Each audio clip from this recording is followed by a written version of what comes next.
Friends, நாம இன்னைக்கு பார்க்க போறது என்எம்எஸ் தேர்வில் கேட்கக்கூடிய மேத் பகுதியில் வரக்கூடிய உருவ பட வரிசையை நிரப்புதல்ங்கிற தலைப்புல வர வினாக்களுக்கு எப்படி விடையளிக்கிறதுன்னு சொல்லி பார்க்க போறோம். இப்போ ஃபர்ஸ்ட் ஒன் பாருங்களேன். இதுல என்ன இருக்கும் அப்படின்னா, சில உருவ படங்கள் கொடுத்திருக்கும். அதுல ஏதோ தர்க்க ரீதியான ஒரு தொடர்பு இருக்கும். அந்த தொடர்பை கொடுத்திருக்க 4 படங்கள்ல தொடர்புக்கு பொருந்துற மாதிரி படத்தை நம்ம தேர்ந்தெடுக்கணும். ஃபர்ஸ்ட் ஒன் பாருங்க. ஒரு முக்கோணம், ஒரு சதுரம், ஒரு ஐங்கோணம் இருக்கு. இதுக்கு என்ன தொடர்பு இருக்கும் அப்படின்னு யோசிச்சு பார்த்தோம்னா, இது 3 பக்கங்களை உடையது, இது 4 பக்கங்களை உடையது, இது 5 பக்கங்களை உடையது. அப்பனா அடுத்து 6 பக்கங்களை உடைய உருவம் எது அப்படின்னு பார்த்தோம்னா இந்த இருக்கு அருங்கோணம். அப்பனா இதான் இதோட சரியான அடுத்த வரிசை படம். அடுத்து இங்க பாருங்க, ஏதோ சதுரம், ஒரு அம்புக்குறி இப்படி இருக்குது. இதுல என்ன பார்க்கணும் அப்படின்னா, ஃபர்ஸ்ட் படத்துல உள்ள சதுரத்துல மேல் நோக்கி அம்புக்குறி இருக்குது.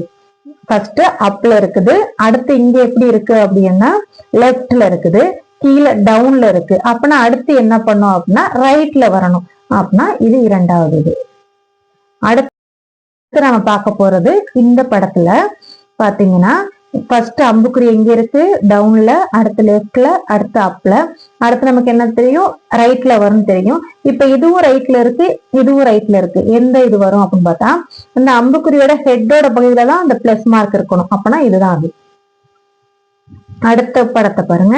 இங்க பி அப்படி மாதிரி இருக்குது. அதாவது 2 கோடுகள், 3 கோடுகள், 4 கோடுகள். அப்படின்னா அடுத்து உள்ளது 5 கோடுகள் இருக்கணும். இந்த படத்துலதான் அந்த 5 கோடுகள் இருக்கு. அப்படின்னா இதான் இதோட பதில். அடுத்தது இதை பார்த்தோம் அப்படின்னா, முக்கோணம் இந்த மூல பார்த்த மாதிரியே நடக்கிற மாதிரி உருவம் இருக்குது. என்னன்னா 3 பக்கம், 4 பக்கம், 5 பக்கம், 6 பக்கம், அடுத்து 7 பக்கம் உள்ள இந்த ஒரு உருவம். அடுத்தது ஒரு கோடு, 2 கோடு, 3 கோடு, அடுத்து என்னவா இருக்கணும், 4 கோடு. இந்த மாதிரி எளிதான ஈஸியான தர்க்க ரீதியான அமைப்புகளை இந்த உருவப்பட வரிசையில் நம்ம கண்டுபிடிச்சு விடை காணலாம். நன்றி.